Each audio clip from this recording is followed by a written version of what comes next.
Welcome to Later is Now, the podcast where we have the conversations we don't have out loud.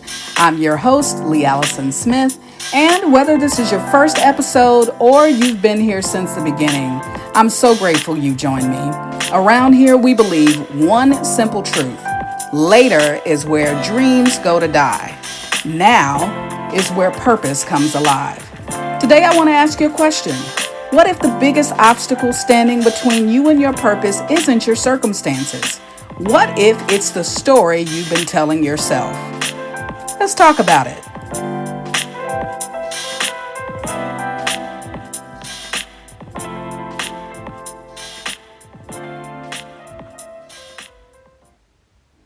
Have you ever noticed fear rarely introduces itself as fear?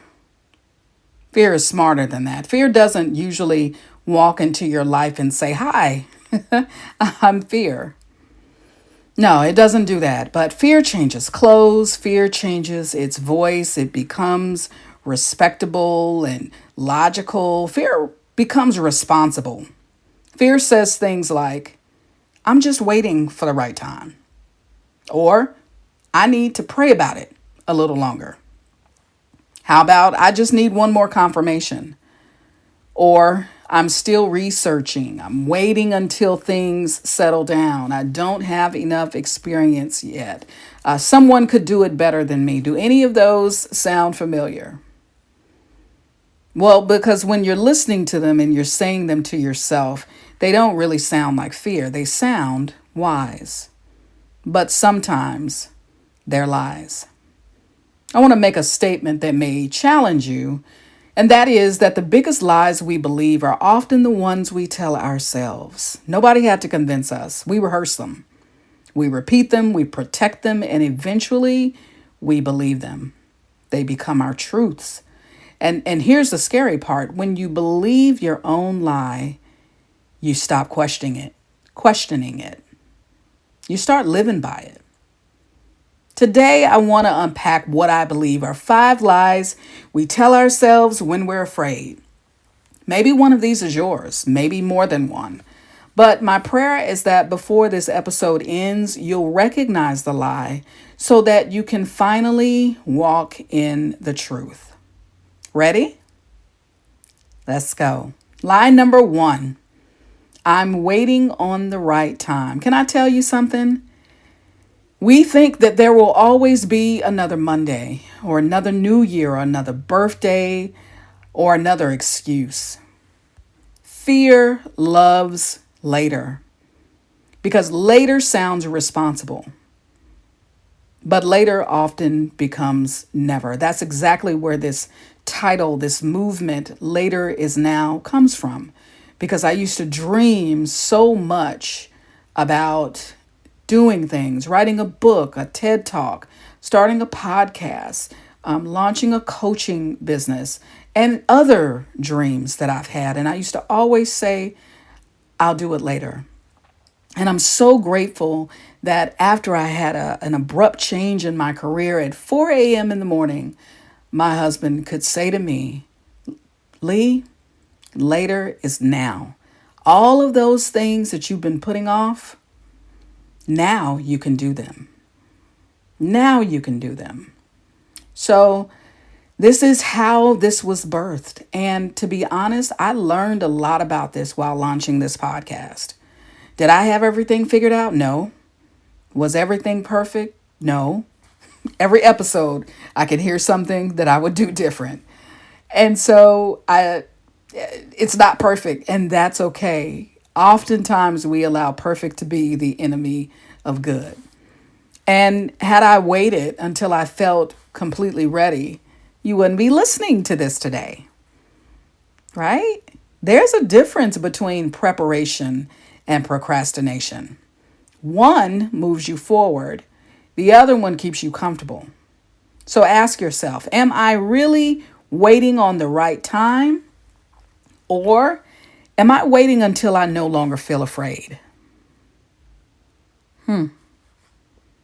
Can we just sit in that for a moment? Am I really waiting on the right time? Or am I waiting until I no longer feel afraid? because that day may never come. So may I encourage you to do it afraid. Do it afraid. Do it afraid. That ensures that you will trust God and follow Him, and you will get to that goal.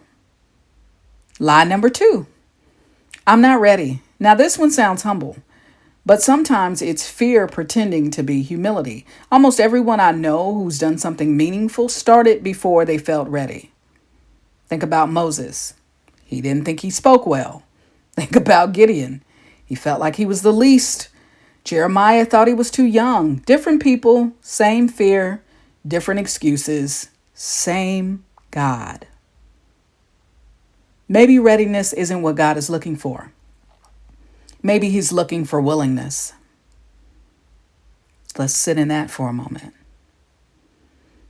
Maybe readiness isn't what God is looking for. Maybe He's looking for willingness. Have you examined your heart lately? Are you willing to trust? Are you willing to be obedient to do that thing that He woke you up at 2:30 in the morning and told you to do?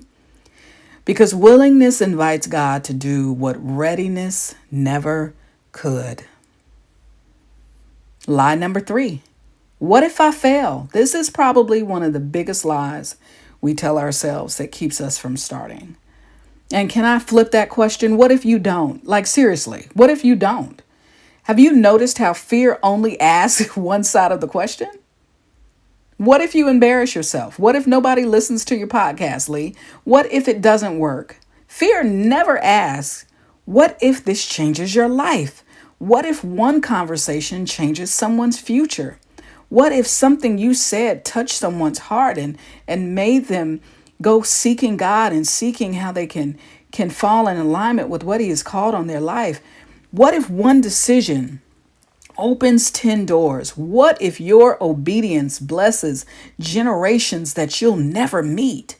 Fear is selective. Faith is expansive. Stop letting fear write all the what ifs. Do it afraid.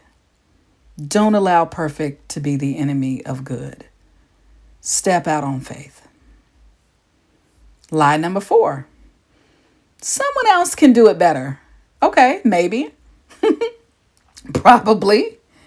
There will always be someone smarter, more experienced, more educated, more talented. But there has never been and there will never be another you. I was not a straight A student. I was not a straight B student. I did a lot of Easter speeches growing up. And so I felt confident that I could speak before people. Not because I was so smart, but because I had faith in God that I could. And so I did. Comparison is fear's favorite weapon. Because if fear can convince you that somebody else should do it, can do it, is better equipped to do it, you'll never discover what God uniquely placed inside of you. How was David able to defeat the giant? How? There was somebody bigger than him. There was someone stronger than him. But that wasn't their purpose. So please, please, please, please don't allow fear to creep in and convince you that someone else can do it, because like I said, you'll never know all of the things that God has planned for you and planned for you to do. People don't need another version of someone else. They need the version of you that God created. So do me and you a favor. Stop competing and let's start contributing. Lie number 5. I'll start tomorrow. Tomorrow is one of the most dangerous words in the English language. Why? Because tomorrow makes us believe we have time we haven't been promised. Tomorrow has buried businesses. It's buried books. It's buried podcasts, dreams, relationships. It's buried healing. Ministries, lives are changed, not because someone finally found more time, but Because they finally made a decision. Remember what we talked about in episode 1. You don't need more time. You need a decision today, not tomorrow. So can I leave you with just one question? What's the lie you've been telling yourself? Be honest. Not the polished answer. This is between you and God. I want the real answer. Maybe it's I'm too old. Maybe it's I'm too young, or I'm too broken, or I'm too late, or I'm not enough. Whatever it is, I want you to write it down. Are you where you can write right now? I know some of you may be in your car, you may be driving. So I want you to think about what is the lie you've been telling yourself. And if you can't write it down now, write it down later. Because then I want you to ask yourself one more question. Who told me that? Who told you that? Who told you you were too broken? Who told you that you were not enough? Who told you that you were too young? Oftentimes people, even those who we love and are closest to us, project their own insecurities and their own wounds on us. And we take it and we believe it and we go with it. But as you're thinking about who told you that lie, I want you to ask yourself this question. Does it align with the truth? I mean, the truth that you know about you, that you were made in the image, you were created in the image of God, that you are fearfully and wonderfully made. Does it align with the truth? Because here's what I've learned. Fear will always have a reason. Faith will always require a response. So don't let the lie become your identity. Don't let the excuse become your future. Why? Because your purpose is waiting on the other side of one courageous step.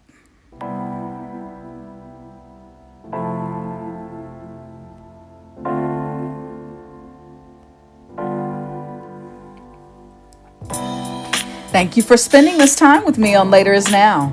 If today's episode encouraged you, challenged you, or helped you recognize the lie you've been believing, would you share it with someone who needs to hear it?